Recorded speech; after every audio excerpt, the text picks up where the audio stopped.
Assalamualaikum warahmatullahi taala wabarakatuh. Alhamdulillah rabbil alamin wassalatu wassalamu ala asyrafil anbiya wal mursalin wa ala alihi wasahbihi ajmain amma ba'd. Okey. Hari ni 9 Muharram, okey. Ataupun bersamaan dengan 28 Ogos 2020, okey. Dari Pondok Hidayah Pematang Pasir. Pematang Pasir kan betul. Pekalan Tambang. Pekalan Tambang. Oh, tengok ada punya tempat dekat-dekat sini. Okey, dekat Rumah Tawasiat, dekat Pekalan Tambang. Okey. So, hari ni kita akan bersembang santai petang. Okey, seperti yang sebelum ni juga. Okey, sebelum ni sembang santai kita tak ada tajuk yang orang kata apa kita tetapkan, tapi mulai hari ini, okey, pakcik dah ubah sebab pakcik tak nak lagi sembang orang kata apa bebel seorang-seorang kan. So dah dapat setuju Ustaz Fatih, jadi kita nak buat kali ni lebih teratur, insyaAllah kita dah ada perancangan untuk jadikan dia jadi sembang santai ni orang kata chapter by chapter. Okay, dari tajuk ke tajuk. So kita pilih daripada tajuk hari ni tentang kepentingan ilmu tu, okey, dan kemudian kita akan bawa lah nanti kepada penerangan yang seterusnya. Kita tengok apa tu, kita mungkin akan habiskan sifat 20 tu, tapi secara sembang santai, bukan secara dalam macam dalam kelas. Okey, mungkin hari ni anda tengok saya hari tu dalam rumah, okey. Hari ni dekat Laman, okey, mungkin esok lusa jumpa kami dekat bukit ke. Okey. Kami akan buat di mana saja. Okey, kami akan cuba duduk outdoor dan sembang santai. Mungkin hari ni kami berdua, mungkin di lain kali ada tetamu jemputan yang lain. Okey, jadi kami akan cuba pelbagaikan dan mempelbagaikan cara kaedah penyampaian tu supaya dia tak jadi sembang yang sembang biasa lah, macam kelas biasa kan. So kita nak benda ni lebih kepada perkongsian, okey, sembang-sembang. Jadi kalau ada nanti sahabat-sahabat yang ada soalan pun boleh message, boleh komen untuk apa tu tanyakan soalan. Mungkin pakcik boleh bacakan dan kita bukanlah Ustaz Fatih je, mungkin pakcik juga akan bagi pendapat pakcik sendiri berdasarkan apa ilmu yang pakcik ada. Jadi kita akan sama-sama kongsi, okey, kita akan sama-sama kongsi sebab kita nak mengasah ilmu ni supaya kita semua orang kata apa makin mantap pemahaman kita, okey, makin bertambah-tambah pemahaman kita insya-Allah. Okey, baik, untuk tajuk hari ini iaitu kepentingan ilmu, okey. Sebenarnya kita dapat ni semalam kita sembang-sembang kan. Kita sembang-sembang, kita kata nak mula daripada mana, patutnya kita mula pada kepentingan ilmu lah, okey. Sebab ramai orang yang ingat apa tu semua orang tahu ilmu tu penting, okey, tapi dari sudut yang macam mana kita membicarakan ni, kita nak ringkaskan mungkin ilmu tu macam mana, apa yang penting, pasal apa dianggap penting, pasal apa jadi wajib untuk menuntut ilmu, ilmu yang macam mana wajib, ilmu mana yang tak wajib, okey, dan kenapa ilmu tu wajib. Okey, cik terus simple kita sembang sini, betul. Pakcik kalau tak tahu tanya risau. Terus tanya terus je kan. Okey, tak kau orang kata apa, tak ada buka, tak ada panjang-panjang, kita terus tanya Ustaz Fatih je. Kita minta Ustaz Fatih, kalau Ustaz Fatih boleh terangkan, okey, kepentingan ilmu yang macam mana, ilmu yang bagaimana, okey, untuk kita mudahkan permulaan ni, untuk kita faham nanti bahawa kita nak bawa sebenarnya perbincangan kita ni ke mana. Okey, silakan Ustaz Fatih.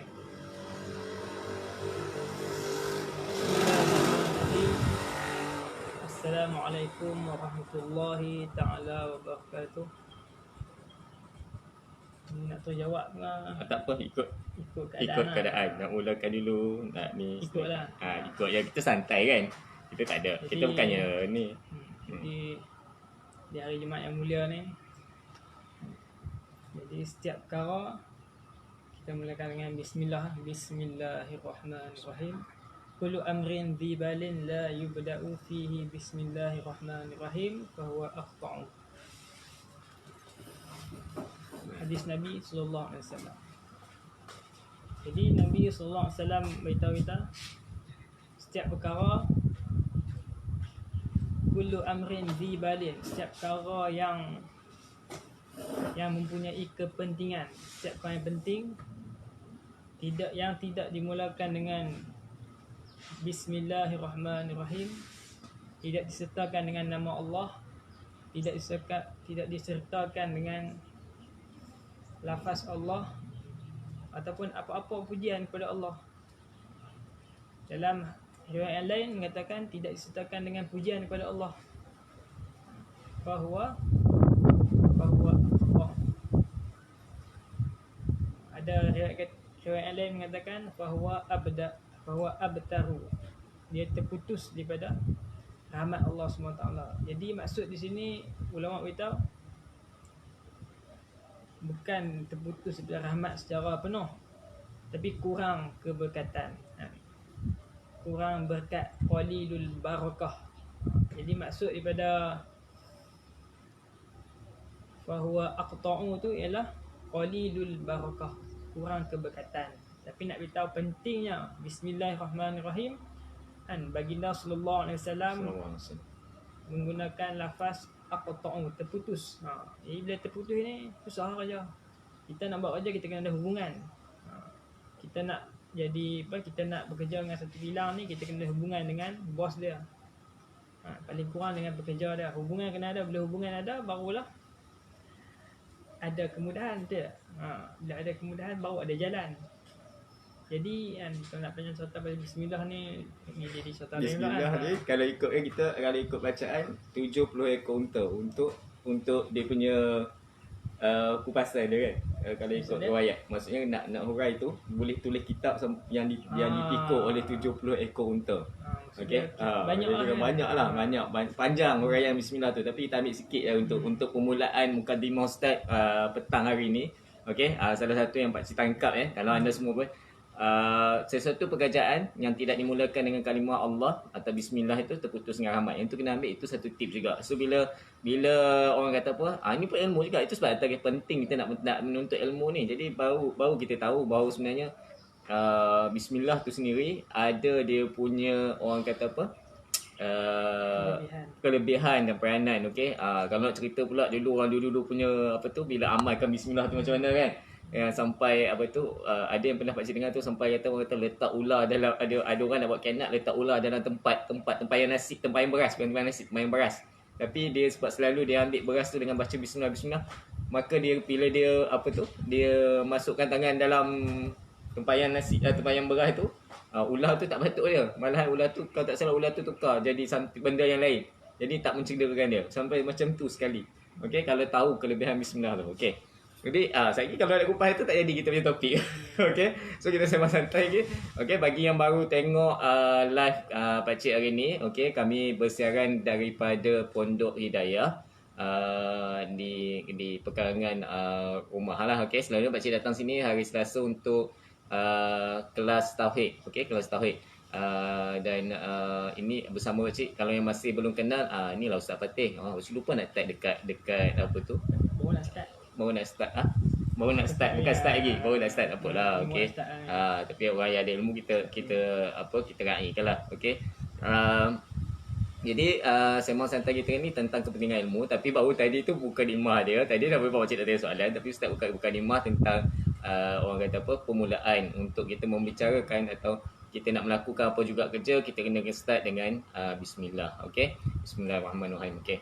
So jadi lepas ni ustaz akan kupas, okey, kepentingan ilmu.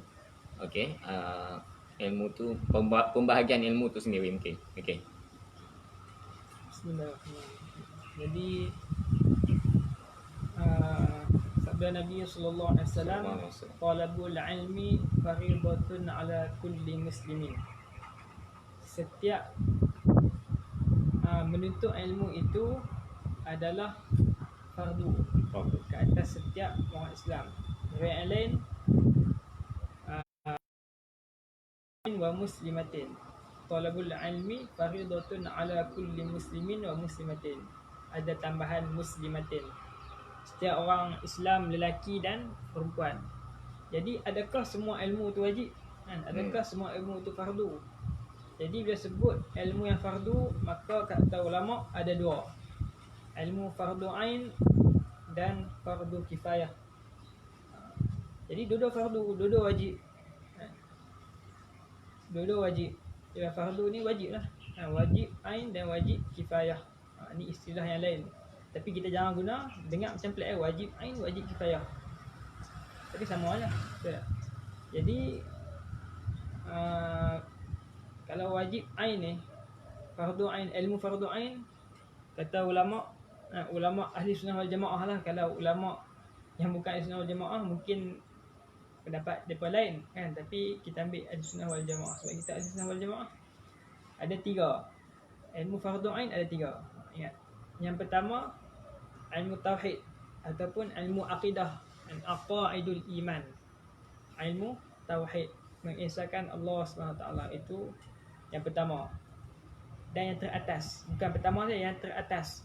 Dalam ilmu fardu ain yang pertama dan teratas yang wajib kita pelajari ialah ilmu tauhid, mengesahkan Allah SWT, dan akidah berdasarkan akidah Asy'ariyah ataupun Maturidiyah. Yang kedua ilmu fiqh, ilmu hukum hakam agama, ilmu syariat lah senang kata, dan ilmu syariat. Tapi pembahagian ni kita buat ilmu fiqh lah. Tauhid, yang kedua fiqh. Itu tingkatan yang kedua. Ilmu yang wajib menjadi fardu ain bagi setiap orang yang mukallaf, lelaki dan perempuan. Yang ketiga iaitu ilmu tasawuf, ilmu penyucian hati. Ni tingkatan yang ketiga. Jadi saya teringat balik zaman saya mengaji, start saya mengaji di balik pulau, ustaz saya selalu pesan, sekarang ni kita utamakan ilmu akidah dulu. Akidah tu usuluddin kan? Akidah ni kira ilmu tauhid lah. Tauhid. Akidah tauhid. Usul agama. Ilmu tauhid ni di banyak nama. Ilmu tauhid. Dan risalah tauhid tu ada disebut nama-nama dah. Jadi ustaz saya pesan apa? Ustaz saya kata untuk mengaji ilmu tasawuf ni kena mantapkan ilmu tauhid dan ilmu fiqh dahulu. Sebab tasawuf ni dia pembahasan dia lebih luas berbanding ilmu fiqh dan ilmu tauhid. Ilmu tauhid secara umum kita tahu 20 sifat bagi Allah, 20 sifat mustahil ke atas Allah, 4 sifat, salah satu sifat harus bagi Allah, 4 sifat wajib bagi Rasul, Rasul, dan 4 sifat mustahil bagi Rasul, 1 sifat harus bagi Rasul. Jadi ilmu tauhid kita tahu secara umum, ya. Dan diajar dari kecil kan, daripada tadika pasti ke. Sebenarnya dari kecil memang mak ayah kita dulu dididik macam tu, dan mendidik kita supaya kita ingat 20 sifat ni. Wujud, qidam, bapa sampai habis. Kemudian fiqh, sembahyang semua memang dah menjadi praktikal. Kita diajak sembahyang dari kecil kan. 7 tahun dah start suruh sembahyang. 10 tahun boleh pukul. Jadi maksud dia Allahumma salli ala Muhammad, keumuman ilmu tauhid dan fiqh ni kita dah tahu secara umum. Tapi untuk ilmu tasawuf ni dia ada peringkat dia. Kadang-kadang nak cerita waktu kecil susah faham, tapi boleh juga belajar juga sebenarnya tanpa kita sedar. Itu ilmu adab. Ilmu adab tu dia termasuk ni lah, ilmu tasawuf lah. Okay. Adab ataupun nama lainnya akhlak. Itu semua termasuk ilmu tasawuf. Jadi kan dalam satu hadis mengenai apa ni, yang Jibril AS jumpa Nabi tu,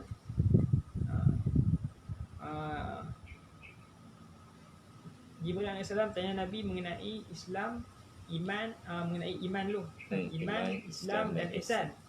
Jadi tiga benda ni benda yang sama juga. Cuma kata apa, dia punya penjelasan dia makin tinggi, makin khusus lah kan.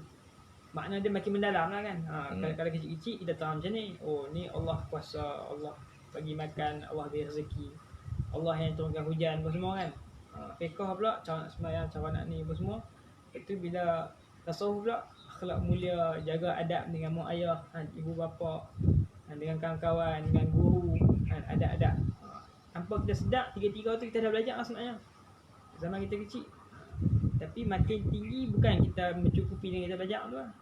Kadang kita terlupa je sebab dah tenggelam dengan kita punya job, kerja buat kita, dengan kerja, dengan kehidupan seharian kita lah.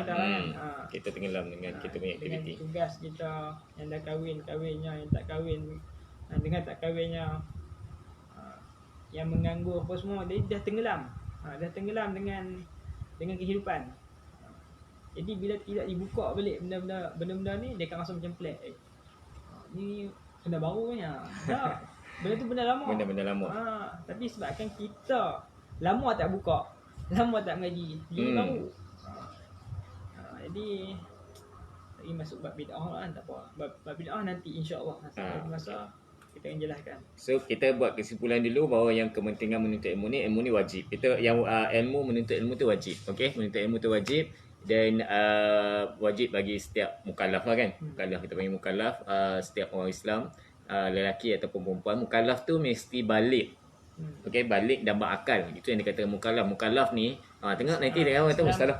Islam balik, Islam akil balik, akil balik. Akil tu akal. Okey. Islam akil balik. Okey. Wajib bagi kalau kita ni Islam, maka kita wajiblah menuntut ilmu tu. Islam akil balik. Ni kena faham. Kewajipan untuk menuntut ilmu tu jatuh pada tiga benda ni. Kalau kita ada tiga benda ni, kita Islam, kita akil, kita balik. Kita dah balik, kita wajib menuntut ilmu yang kata tadi fardu ain dan fardu kifayah. Nanti tadi Ustaz cerita yang cabang fardu ain saja. Maksudnya selain daripada yang tiga tadi tu semuanya fardu kifayah. Maksudnya fardu kifayah ni senang orang cakap kan, seorang dah belajar, orang ni terlepas. Betul? Seorang dah ada ilmu tu, yang lain tu terlepas daripada tuntutan kewajipan, okey, untuk menuntut ilmu tersebut. Okey. So tadi kita dah ringkaskan, maksudnya kita nak ulang kaji sebenarnya, bukannya kita nak bukan kita tak tahu, kita dah tahu. Okey, dah macam Ustaz kata, kita dah belajar dah dulu masa kecil kan, masa sekolah rendah pun kadang dah pergi, kadang yang pergi sekolah agama petang tu kalau macam sekarang ni ada kafar apa semua tu kita dah belajar, tapi tahap pemahaman, tahap pembelajaran waktu tu kita diberikan orang kata ilmu tu mengikut akal. Kan, takkan budak macam tu kita nak ajar dia ajar tinggi-tinggi tauhid dia. Kan, cukup sekadar dia tahu Allah tu wujud. Betul? Cukup sekadar dia tahu Allah tu sami', mendengar. Okey, cukup dia tahu Allah itu melihat, okey, basir. Okey, cukup dia tahu Allah tu berkata-kata, kalam. Okey. Tetapi bila dah kita meningkat dewasa ni, dalam keadaan yang sekarang ni kan, penting balik untuk kita belajar ilmu tauhid ni pada saya, pada pakcik lah. Okey, sebab apa? Dalam caca muka fahaman yang macam-macam, okey, ada pemahaman yang macam-macam. Okey, nanti ada orang kata Allah tu duduk dekat arash kan, Allah tu bertangan, Allah tu ada kan, dia mentafsirkan macam ayat Quran kan. Sekarang ni ramai juga, okey, ramai juga yang belajar pasal ilmu Al-Quran ni. Okey, ramai yang berminat tentang ilmu Al-Quran. Orang kata tafsir perkata lah, nak tahu, nak memahami ilmu Al-Quran ni. Tetapi dia tak ada bab lurah, dia tak faham pasal bahasa kan. Lepas tu bila tak ni, itu yang kadang-kadang dia tak faham. Cabang-cabang ilmu dalam tafsir Al-Quran tu pun ada lagi. Itu pada kifayah, tapi dia ada 12 cabang. Ustaz dekat sekurang-kurangnya ada 12. Sekurang-kurangnya ada 12 cabang. Kalau nak belajar wajib untuk tahu, baru boleh nak ni tafsir Al-Quran, baru boleh nak mengungkaikan makna Al-Quran tu kan, dalam ayat-ayat dalam Al-Quran berkata tu kan. Okey. So sebab benda ni bila dah masuk dalam masyarakat, bila orang kata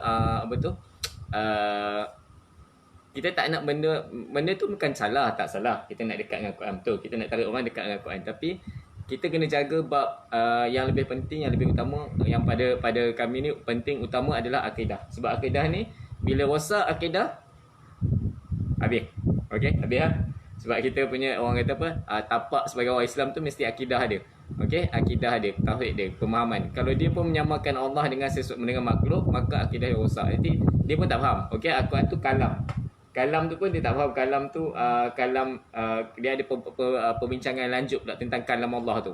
Qadim ke kan, baharu ke apa, dia panjang lagi perbincangan dia tentang tu. So bila sebab tu kita kata, kalau dulu sekolah kita belajar mungkin kalam je, Allah tu maha berkata-kata. Okey, mungkin kita belajar pula dia punya dalil nakli, dalil akli. Okey, kita bagi sebab Islam ni pun dia memang minta okey, dia memang minta orang kata dia bukan minta, dia memang disuruh kita ni untuk mengajar seseorang mengikut tahap pemikiran tu. Kita ajar ikut tahap dia punya akal lah. Kita tak boleh lah nak cakap tinggi kan.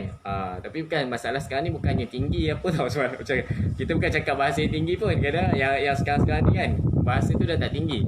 Goyang sikit, angin kuat.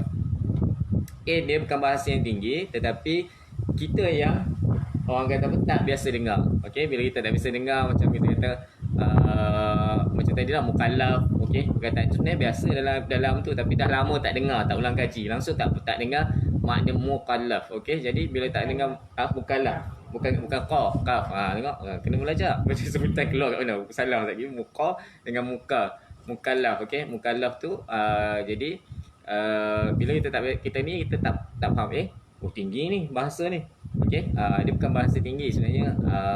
Kita yang dah lama tak ulang kaji sampai kita tak ingat benda yang sebab itu fardu ain, benda ilmu fardu ain kan. Bila kita kata mukallaf, kita kena tahu juga mukallaf tu sebab nanti kalau kita nak ajar anak, kita kena tahu bahawa wajib kita ajar anak kita tentang fardu ain ni bila dia dah cukup, kita dah lahir Islam satu hal lah kan. Saya kata ulang balik Islam, akil tu berakal. Okey, kalau gila tak wajib belajar. Okey. Okey, sama juga kalau gila tak wajib solat. Okey, balik ni maksudnya cukup umur lelaki orang kata paling lewat 15 tahun, perempuan 12 tahun. Betul tak? Okey. Stop tu. 9 antara 9 12 macam tu kan. Okey. So yang itulah. Okey. So paling awal. Jadi benda tu bila dia dah tahu benda tu, kita dah mula kena cerita dia. Tapi bukan maksudnya tu, tapi memang daripada kecil lagi memang kita dah kena cerita pasal Allah ni sebab fitrah kejadian manusia tu memang dia bertuhan. Memang dia tahu Allah. Okey. Cumanya kita tak urungkankan orang kata ilmu tu tauhid. Okey, ni ilmu tauhid, ni ilmu fiqh, ni ilmu tasawuf tak. Kan? Cumanya orang kata apa? Fitrah manusia tu memang dia dah bertuhan. Memang dia dia tahu mesti ada yang ciptakan alam, mesti ada yang ciptakan dia. Mesti orang kata apa? Sebab tu kalau kita tanya pada orang yang lain pun, bukan Islam saja pun, dia akan kata siapa yang ciptakan bumi? Allah. Siapa yang ciptakan langit? Allah. Semuanya bertuhan. Maksudnya dia ada Tuhan. Dia bertuhan. Okey. Jadi bila pada macam tu, okey, itu yang penting untuk kita tahu ilmu ni untuk sahkan iman kita, sahkan perbuatan kita, sahkan kita punya orang kata amalan kita lah. Amalan kalau tak ada SOP, kalau SOP tak ikut apa semua, jadi amalan tak sah. Jadi kita nak sahkan amalan kita yang kita buat. Okey. So sambil-sambil anda tengok ni, okey.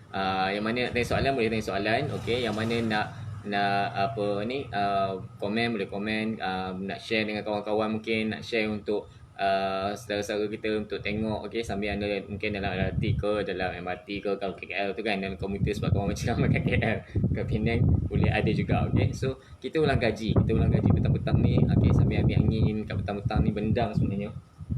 Sana bendang sebenarnya, depan ni pun bendang. Okey, kami ni duduk kat makan angin lah ni. Hari ni tak ada minum petang, makan angin. Okey, kat belakang ni taman, pokok-pokok.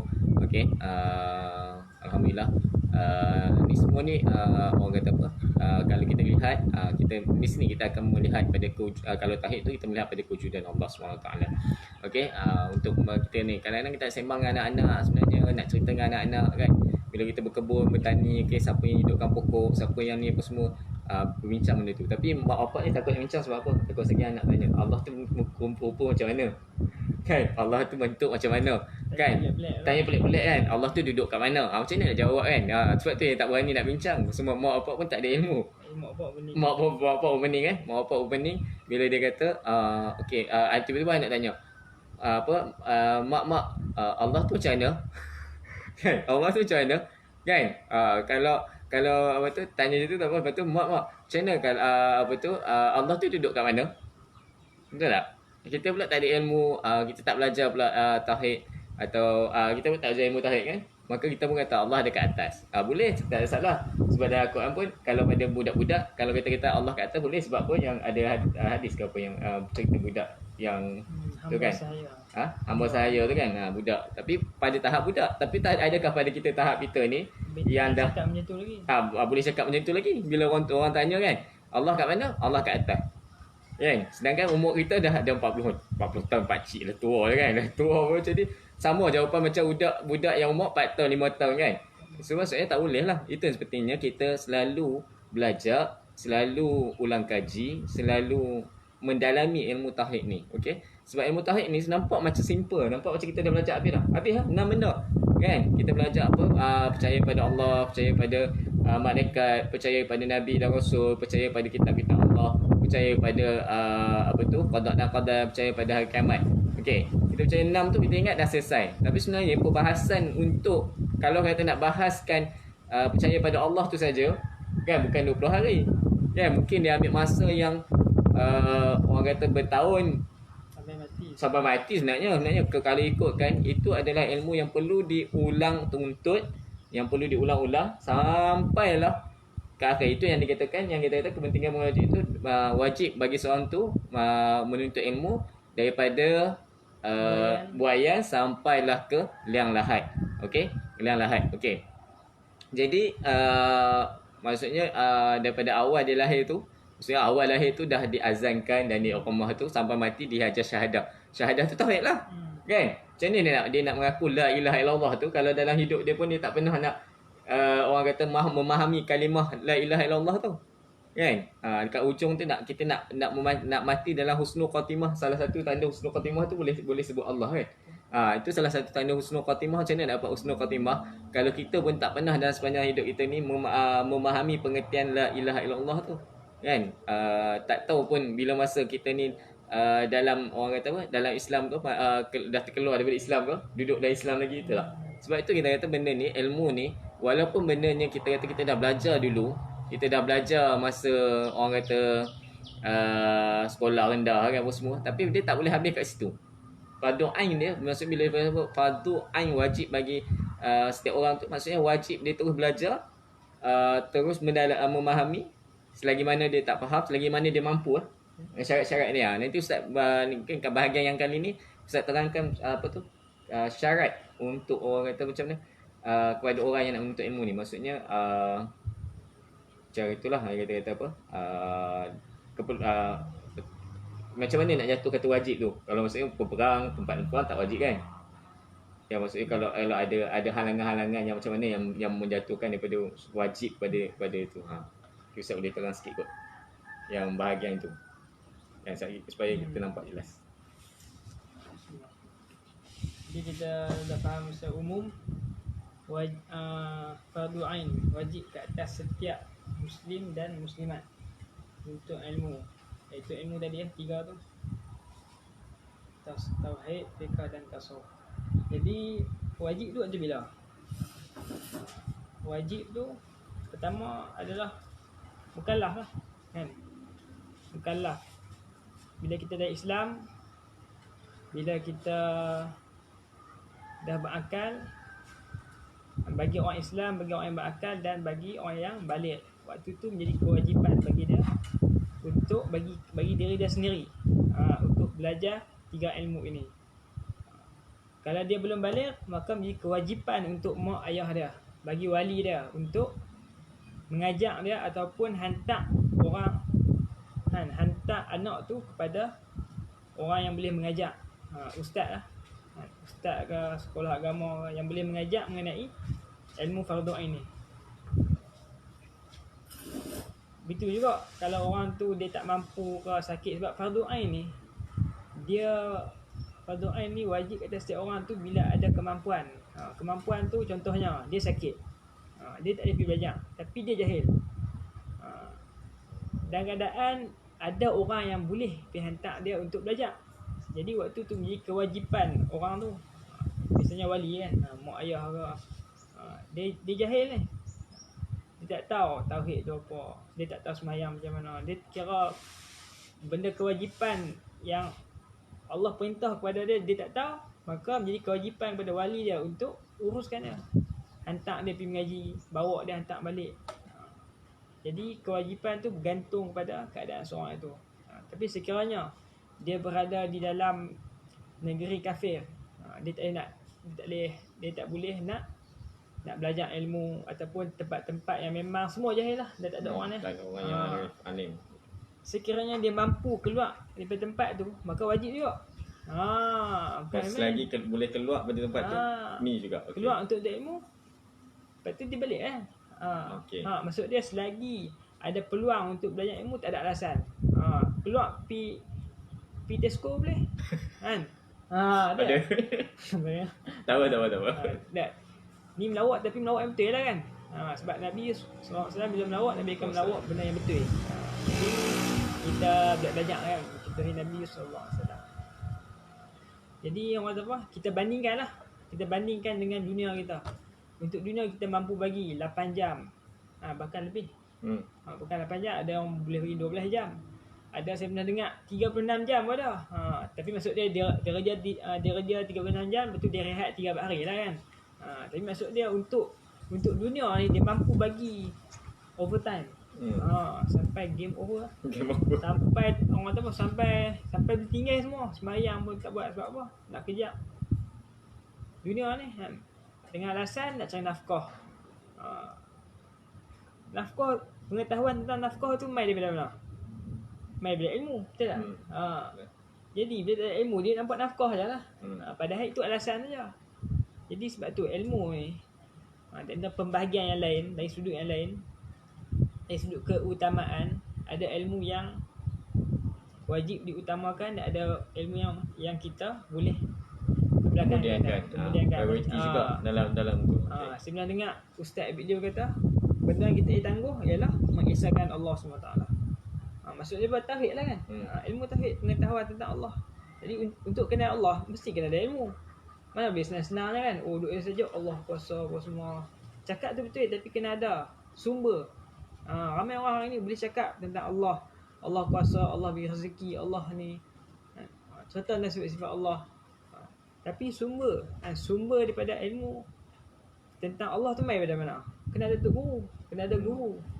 Jadi sebab tu setiap benda mesti ada guru dia. Setiap ilmu mesti ada guru dia. Hatta nak masak pun.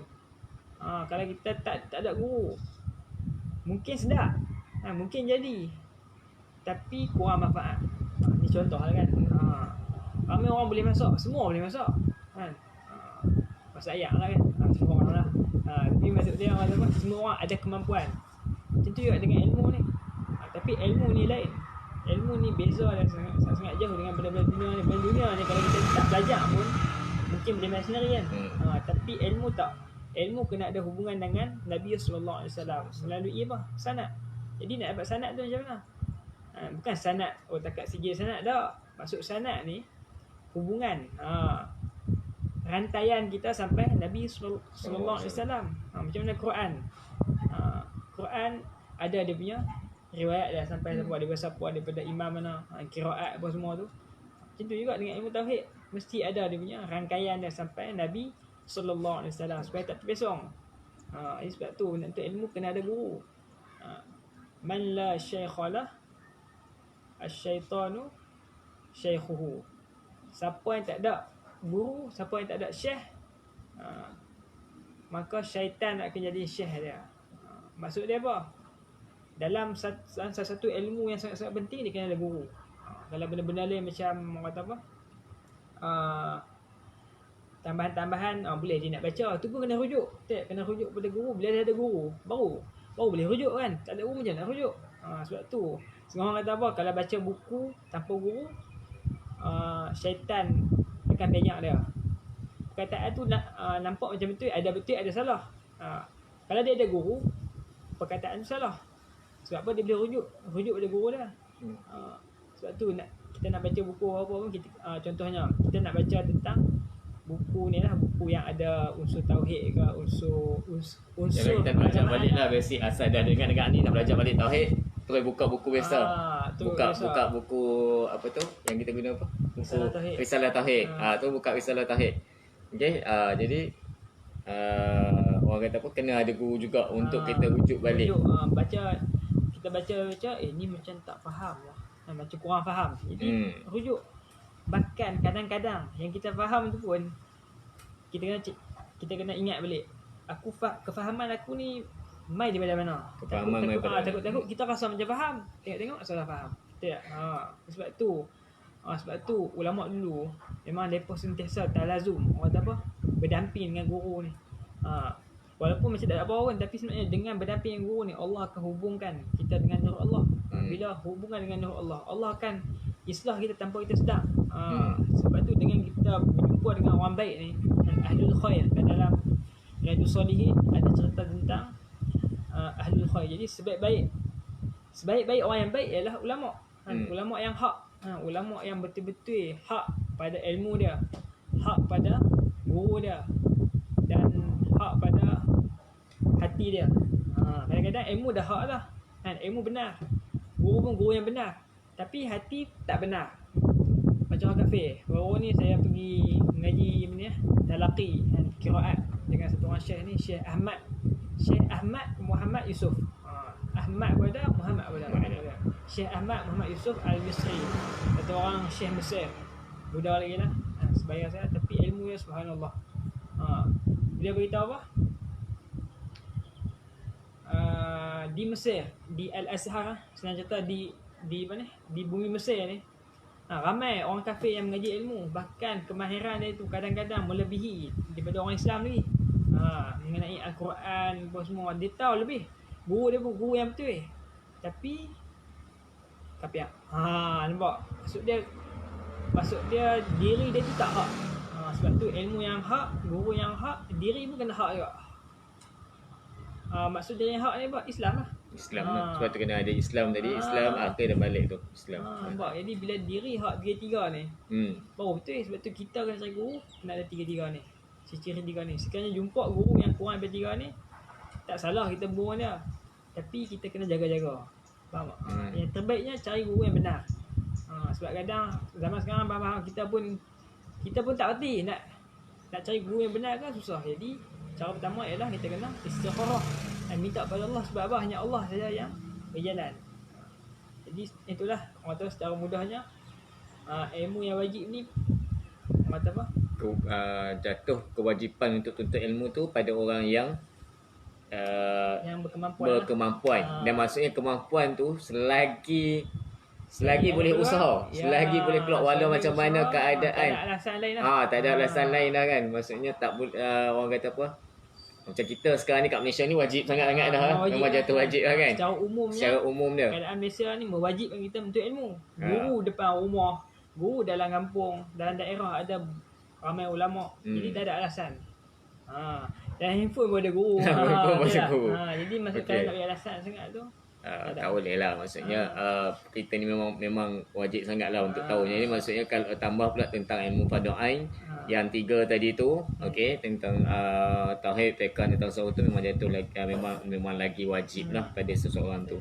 Okey, walaupun dia dah belajar, walaupun dia dah kata dia dah ada ilmu tu, tetap pula dia masih lagi perlu dia belajar dan terus belajar sampai kepada liang lahat. Okey, liang lahat. Sebab benda ni tak boleh kata dah belajar dulu, tak boleh. Okey.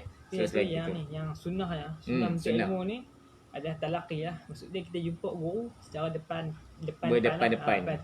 Tu yang paling sunnahnya lah. Tapi kalau tak ada, contohnya memang sibuk sangat ni, nak keluar daripada rumah tak boleh. Sebab contohnya PKP lah kan. Jadi tengok orang kata apa, cari benda-benda yang boleh menghubungkan kita. Contohnya YouTube ke apa. Memang dah tak ada peluang lah. Tak boleh jumpa, tak boleh. Tapi sekarang ni dah boleh. Kita pergi jumpa lah. Itu yang sunnahnya. Sebab apa? Nabi, Allah sendiri datangkan Jibril kepada Nabi untuk ajak kita. Betul tak? Adab untuk ilmu yang benar. Baru ilmu tu boleh dapat. Baru ilmu tu dia akan datang kepada kita kan. Keberkatan ilmu tu letak pada cara yang betul. Macam Ustaz kata tadi lah, macam sahabat kata tadi, kalau kata apa tu, kita menuntut ilmu ni kita perlu ada guru dia kan. Sedangkan kalau ilmu dunia pun kita sanggup upah seseorang jadi mentor kita. Okay, kita sanggup cari mentor, sanggup cari orang yang kita rasa boleh bimbing kita sampai kepada kejayaan lah. Maksudnya dalam bidang yang kita nak kan. Kalau peniaga tu sampai ada mentor perniagaan, mentor kehidupan sekian semua kan. So begitu juga sepatutnya yang berlaku dalam kehidupan beragama ni sebenarnya. Okey, kita perlu ada mentor kita, mentor yang benar, yang tadi Ustaz kata tadi tu, yang maksudnya yang hak. Okey, mentor yang hak. Kalau kata orang, kalau pernah dengar perkataan guru mursyid sekarang, ada yang kata mencari guru mursyid. Kalau kita mampu cari guru yang mursyid untuk bimbing kita, sebab kita akan tinggalkan dunia ni juga, okey. Jadi kita akan tinggalkan dunia, kita akan pergi berhijrah ke alam barzakh, ke alam akhirat nanti. So yang penting tu adalah guru yang membimbing kita ke sana, macam mana nak sampai ke sana. Kan? Sebab tu perlunya ada sanad-sanad tu dia belajar dengan siapa, daripada siapa. Saya belajar daripada Ustaz Fatih belajar pada Ustaz apa? Apa ni? Maulana Johari. Okey, macam itulah contohnya. Okey. Terus saya ada, dan tak salah juga kita belajar ilmu ni melalui cabang-cabang yang lain. Maksudnya belajar ilmu tauhid daripada Ustaz Fatih. Saya juga mungkin belajar ilmu tauhid daripada ustaz yang lain. Kan? Lagi ramai lagi bagus. Dan ada juga yang kalau ada juga yang cara ni sanad tu sampai yang boleh, kalau boleh lagi dekat. Maksudnya saya kalau mula-mula saya belajar dengan Ustaz Fatih, tapi lepas tu saya pergi ambil terus sendiri dengan Maulana Johari. Kan lagi macam nak pendekkan sanad tu kan, makin dekat dengan guru tu. Guru yang masih ada lah, yang dekat-dekat. Jangan yang tak ada pula kan, tiba-tiba dia pergi belajar belajar ke apa, tiba-tiba rasa di tu kan. Tu okey lah kan. Dia ada cara tu. Sendiri Kan, jadi yang orang kata apa, mesti ada tu, maksudnya guru tu sanadkan, okey, ijazahkan kita bila dah tauhid ni, dia dapat ijazah tauhid daripada pembelajaran tauhid ni daripada sini. Kalau kita kata ni belajar fiqh terus tiba-tiba dia kata saya terus belajar daripada Rasulullah pasal fiqh. Kan, Rasulullah hidup tahun zaman 1400 tahun lepas kan, tiba-tiba dia kata saya belajar terus dengan Rasulullah pasal bab fiqh. Kan, bab solat ni saya belajar dengan Rasulullah. Okey. So yang itu kita kena fikir balik macam mana kan. Kan, sedangkan ni pun orang kata apa, jadi dia perlu ada daripada siapa kepada siapa kan, sampailah pada Rasulullah sallallahu alaihi wasallam, pada Jibril, dan kemudian pada Allah SWT, pemilik mutlak ilmu kan. Ni cadangan lah, ni cadangan saya untuk kalau nak betul-betul mendalami ilmu tauhid, guru dengan ni lah Baba Ismail. Baba Ismail sepanjang lah. Baba Ismail sepanjang. Ni contoh dia, siapa yang ada kemampuan lebih lah kan, nak pergi Thailand terus ke apa ni, ataupun dah sibuk sangat, tengok dia punya YouTube dia kan. Ni sebab apa, ilmu tauhid ni sebenarnya susah nak bahaskan dia tu. Tapi dia susah ni bukan makna kita tak bahas terus, bukan makna kita belajar. Jadi dia susah ni pasti senang dia kan. Jadi kita belajar basic dia dulu. Pengenalan tentang ilmu tauhid. Sifat 20, kurang-kurang tahu. Sebut sifat 20, tahu. Wujud Qidam ni punya kata ilmu tauhid ni susah. Sampai 20 sifat tak tahu. 20 sifat tak tahu. Pembahagian lagi dah tak tahu. Tu kan susah, tu tak mau. Tu tak mau. Tu tak mau belajar kan. Sampai sifat 20 tak tahu kan. Basic dia kena tahu lah. At least basic kena tahu, lepas tu pembahagian dia sikit-sikit kena tahu, pecahan dia tu kalau tak tahu takluk pun tu mungkin dalam lagi, takluk tu kan, pembahagian takluk lagi lepas tu. So sekurang-kurangnya kita fahamlah sikit kam tu, kam mutasil tu kena selesai ni langsung kam apa pula dah kan. Sekurang-kurangnya pernah dengar. Yes. Sebab apa? Tugas kita bukan memahami. Tugas kita bukan orang kata apa, hang mengaji, hang mesti dapat ilmu. Tak. Tugas kita belajar. Yang belajar, bagi ilmu faham Allah. Tugas kita usaha yang bagi faham Allah.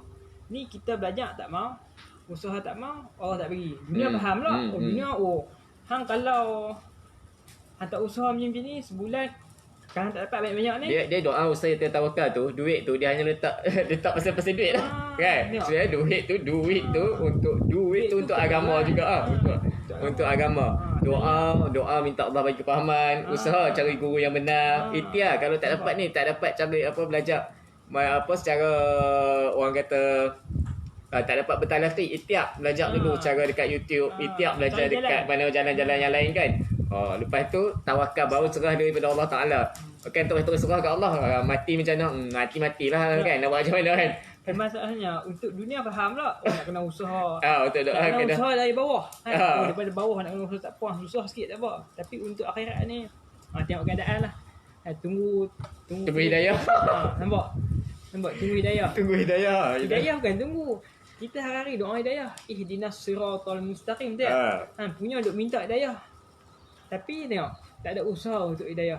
Dapat tengok video ni pun hidayah lah tu, datang lah hidayah teguran daripada kawan-kawan ni pun hidayah lah. Sebenarnya bukannya hidayah tu. Sebenarnya video ni bukan tujuan saya nak mengajak siapa-siapa. Bukan, kita hanya sekadar kita nak kata ni adalah sama-sama. Betul.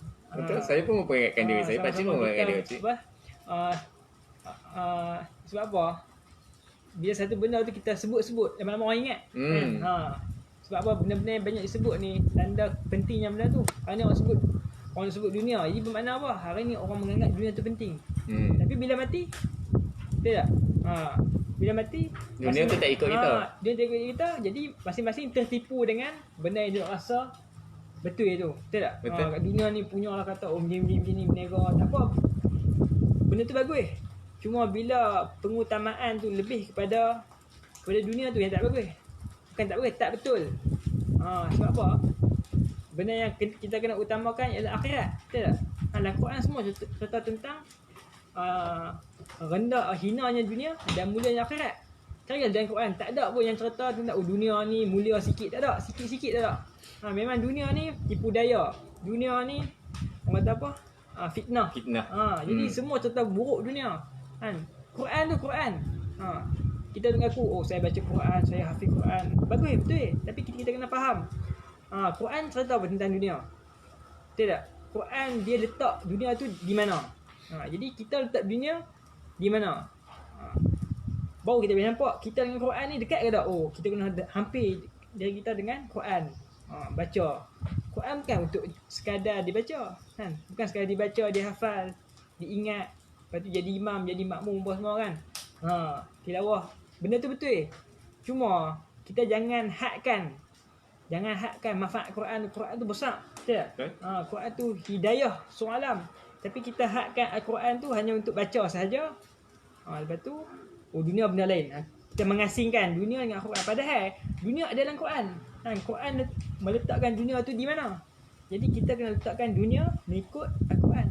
Baru kita boleh capai cinta Allah. Cinta Allah. Ini kita masuk sikit. Cinta Allah. Jadi untuk dapat cinta tu kena kenal. Tak kenal maka tak cinta. Tak cinta kan. Hari ni kenal Allah benda. Betul tak? Aku dah cinta Allah. Cinta Allah lah. Mencapai lah. Boleh mengaku lagi. Boleh mengaku lah kan. Rasulullah pun Allah dah dapat mahabbah. Tiba-tiba dah dapat mahabbah. Rasulullah sendiri pun menunjukkan aku ni hamba. Betul tak? Nak mengaku tak ada. Melainkan apa yang Allah suruh baru Nabi sebut. Baru Nabi mengaku tu pun bukan kerana kebanggaan Nabi, kerana Allah suruh. Dalam Quran pun sebut juga Allah suruh Nabi ni memperkatakan mengenai kemuliaan Nabi sendiri. Padahal itu Allah suruh. Kalau Nabi sebut kemuliaan dia pun memang hakikat, memang dia mulia. Memang Nabi SAW memang seorang yang mulia. Tapi kita menyebut kemuliaan bukan hakikat. Kita mengaku kita cinta Quran, kita mengaku kita cinta Nabi, kita mengaku kita cinta Allah. Tapi apa yang Allah, apa yang Nabi, apa yang Quran letak tentang kedudukan satu-satu benda tu kita tak mau ikut. Betul tak? Kita tak mau letak pada tempat dia. Dunia Allah tak dunia tu di mana? Akhirat Allah tak akhirat di mana? Sembahyang Allah tak sembahyang tu di mana? Orang siapa yang meremehkan sembahyang, maka dia remeh si Allah Taala. Ni mafhum hadis. Ada hadis menceritakan tentang apa? Kedudukan sembahyang ni kedudukan manusia tu bergantung pada keagungan dia terhadap sembahyang. Jadi kalau dia anggap sembahyang ni macam tak apalah. Jadi dia si Allah pun macam tidak apa lah. Dia anggap sembahyang ni remeh, makna dia tu remeh si Allah SWT. Jadi nampak? Bukan sembahyang saja, segala ibadat lah kan. Kita menganggap remeh agama ni, maka itu adalah petanda kita ni remeh si Allah Taala. Jadi sebab tu cara kita nak melihat kita ni di mana di sisi Allah, maka kita lihat agama ni di mana dari kita. Dunia ni di mana, agama di mana. Betul tak? Wallah. Takut je keras. Dah kan dia tengah shock tu sebab dia macam tak kacau. Kan sebab dapat dia punya dia punya orang kata apa? Dia punya ilmu tu dia macam mengalir cahaya kan. Jadi tu tak nak disturb, tak kacau, biar ustaz sampaikan je terus. Kan biar lepaskan. Sebab kami bukan nak mengajar, okey. Kami tujuannya Pak Cik buat video ni pun Pak Cik memang ajak Ustaz Fatih atas sebab 2-3 hari ni. Mungkin bukan 2-3 hari ni Pak Cik mula Pak Cik dapat, tapi bila fikir aku bebel sorang-sorang, orang kata apa? Setakat bebel je lah kan. Okey. Jadi ada ilmu, mungkin adalah ilmu sikit-sikit kat situ, orang boleh ambil orang boleh ambil ilmunya, tapi bila duduk dengan Ustaz Fatih, kita boleh duduk berdiskus macam ni. Kita nak jadikan satu budaya. Okey, kita nak semua orang membudayakan ilmu ni. Macam mana Maksudnya dengan keluarga ke dengan family pun kita bercakap pasal tauhid. Okey, kita setakat ulang kaji dekat mana yang kita mampu. Macam kami kalau jumpa, insya-Allah kalau jumpa tu duduk sembang berjam pun. Kadang-kadang pukul 3 pagi, pukul 1 2 pagi ke apa, kadang habis kelas pun sembang lagi pun. Kita nak memahamkan lagi apa yang ilmu yang kita dah ada tu. Kita selalu share. Bukanlah kata kita ni pandai tak. Masing-masing akan duduk dah rasa macam okey, orang ni tolong tambah untuk orang ni tolong tambah ni. Masing-masing jadi log tambah untuk ilmu yang dah ada tu. Jadi tak habis nak sembang, tak habis nak cerita. Muzakarah. Kita sedang kami jumpa tu untuk muzakarah. Jumpa kita makan muzakarah. Jadi bila kata itu, okey ustaz, kita buat sembang santai. Kita sembang-sembang macam ni. Tapi kalau kami sembang dua, orang ni tak dapat manfaat, kami pula rasa rugi. Pakcik pula rasa rugi. Dia rasa rugi sebab ada juga kawan-kawan kata, nak tahu juga apa hangpa sembang. Kan apa hangpa sembang kan, hangpa duduk raja-raja kan tulis kat posting kat Facebook tu, ada yang tanya, nak tahu juga apa yang hangpa sembang. Okey. So kami inilah kadang-kadang kami sembang. Okey, bila kami sebut satu tajuk ilmu tu, kami kupas macam tu. Kadang-kadang ni baru sikit tu tau. Kalau taklah macam ni, kami sanggup kupas yang lain-lain yang kadang-kadang kami tak maulah nanti jadi fitnah. Kan? Ada kitab-kitab yang tak ni kan. Kitab ni cakap ni, kitab ni cakap ni. Okey, jadi kita bukanlah nak berbahas. Okey, sebab berbahas tu tak digalakkan dalam Islam. Okey. Memang tak boleh dalam Islam bahas. Untuk ahli saja. Untuk ahli. Jadi kita ni just kita berbincang, kita muzakarah untuk dapat kesempatan ilmu, okey? Hormat ilmu dia, apa pemahaman dia semua. Okey? So daripada situ bertambah ilmu pemahaman kita. Okey? So kata macam kita kata ni penting pada pakcik tu bawa sebab pakcik dah bukan sebab apa. Pakcik tengok dah ramai yang ikut posting pakcik. Okey? Kawan yang dalam Facebook ni pun dah ada 3,000 lebih, yang follow 1,000 lebih. Okey, walaupun tak banyak yang like apa semua, tapi tak nak dijadikan nanti satu orang kata apa, hampir belajar.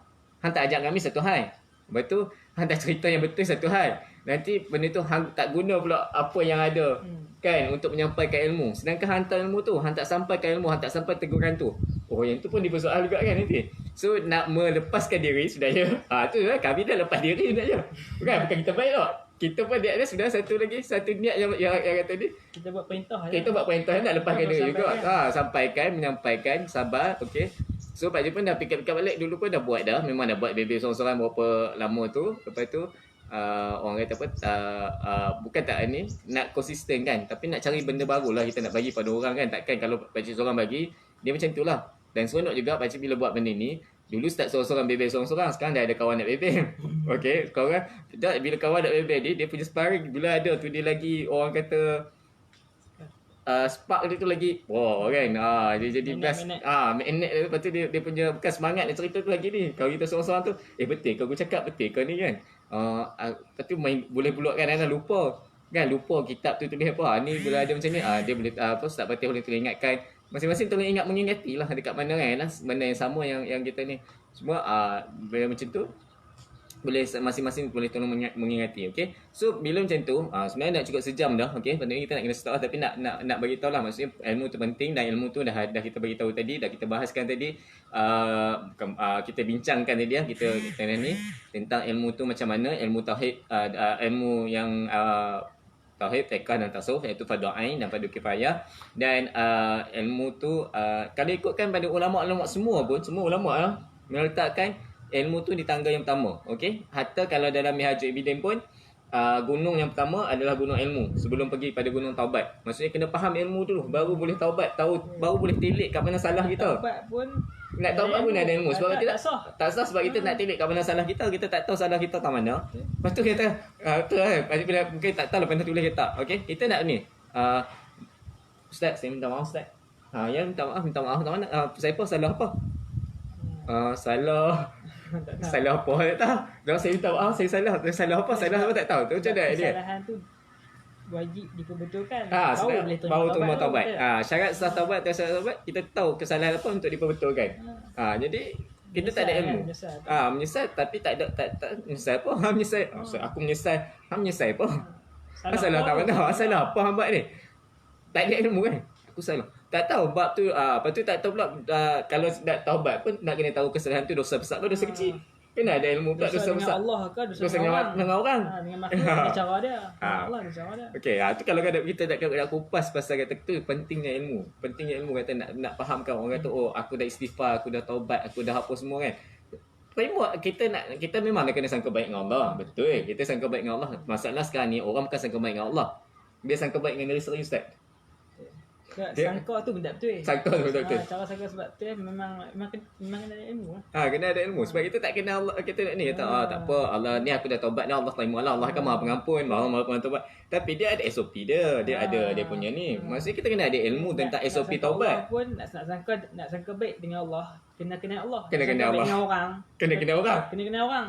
Sifat dia macam mana kan? Ya, Ni kalau betul kita kan? kena- Patut kita- aku sangka baik ke tak? Yes. Jadi Allah mesti kena. Betul. Kita nak sangka baik dengan orang pun kita kena hati budi dia. Silap-silap kita salah sangka. Tu yang dia banyak salah sangka. Oh, dulu aku kan macam ni. Rupa-rupanya dia ada udang di sebelah ni, baru tahu kata dia udang sebelah ni. Sebenarnya salah sangka. Okay. Okey. Salah sangka rupanya Sebab memang tak dia ada baik ilmu. pun. Lahirly Rupanya memang dia baik, tapi kita yang tak pandai. Tak kenal. Tak kenal kan.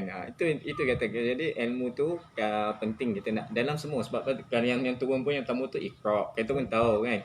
Yang betul ayat pertama Iqra bismi rabbikal ladzi khalaq kan. Okey, lepas tu kita kena baca, banyak baca. Okey, tapi kita ni macam kita kata tadi lah. Kita sendiri yang salah letak kedudukan. Okey, kedudukan ilmu tu. Kalau sedangkan ilmu tentang duniawi ni, tentang dunia ekonomi ke nafkah ke tu semua dah jatuh mungkin fardu kifayah. Kan, bukan fardu ain, bukan yang dituntut pada kita. So kita yang letakkan priority tu kita dah salah letak. Okey. So kita dah salah letak. Betul, bukan maksudnya tu tak salah. Kalau kata ikutkan Imam Ghazali pun pagi kena pagi tu yang kita kata tu pagi cari ilmu, lepas solat subuh maksudnya cari ilmu, lepas tu bantu orang yang susah kan. So Gunakan hajat. menunaikan hajat orang lah, lepas tu yang keempat baru cari rezeki. Kan. Mencari rezeki tu last sekali. Bila Bila memang dah tak ada duit lah kan. memang tak ada keperluan. keperluan. Baru Maksudnya waktu tu baru wajib mencari rezeki. Hmm. Tapi bila dah kaya raya kan, pagi-pagi orang bagi cari kerja lagi. dah bangun pagi nak kira nak gandakan duit lagi. Nak kumpul lagi. Tak kumpul lagi. Jadi dia telah mekebelakangkan benda yang sepatutnya lah.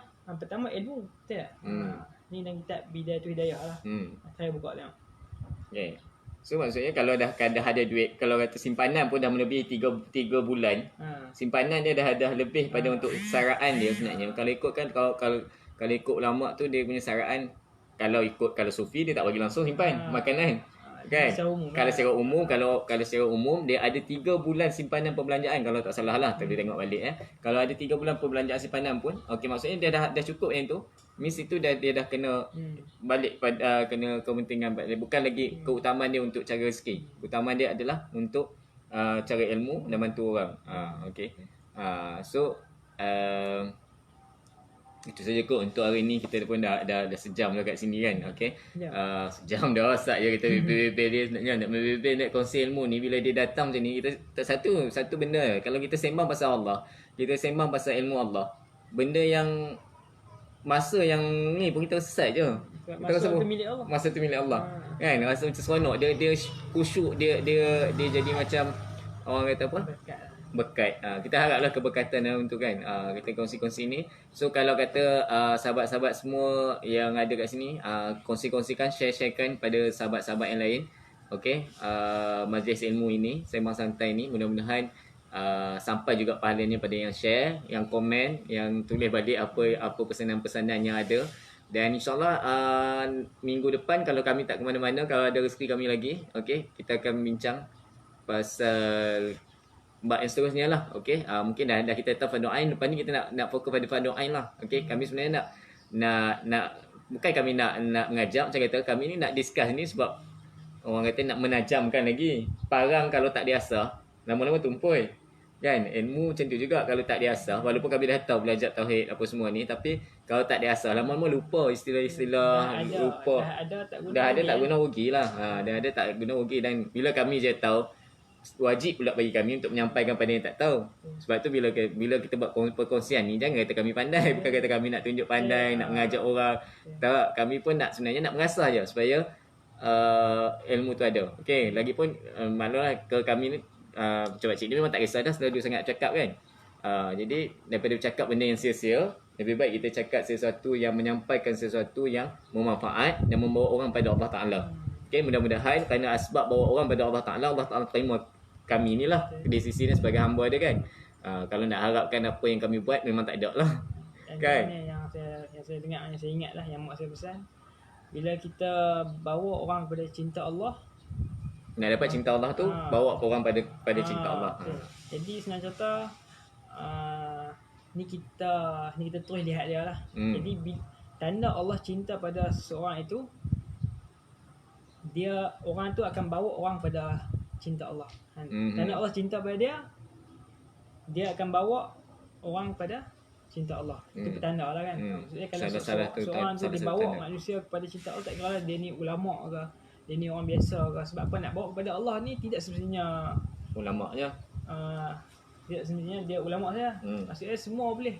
Yang kata orang beriman ni semua boleh bawa pada cinta Allah, tapi dengan cara masing-masing. Betul. Ada bawa dengan cara contohnya orang kaya, dia bawa dengan harta dia, dia guna harta dia. Contoh pekebun, dengan pembiayaan, dengan pekerjaan dia, sambil-sambil berkebun tu dia jaga semayang dia ajak kawan-kawan dia semayang sekali. Maksud dia setiap orang ni punya peranan dia lah. Umat Rasulullah ni adalah umat dakwah, umat yang mengajak manusia. Jangan ingat dakwah ni hanya kena ada kumpulan, kena ada persatuan, tak. Dakwah ni jatuh pada setiap kerja tu, jatuh pada setiap individu. Betul. Jadi mana buat dakwah ni nak kena ada 30 orang, nak kena 5 orang, nak kena satu jemaah, nak kena keluar di masjid, tak. Seorang-seorang pun kena dakwah.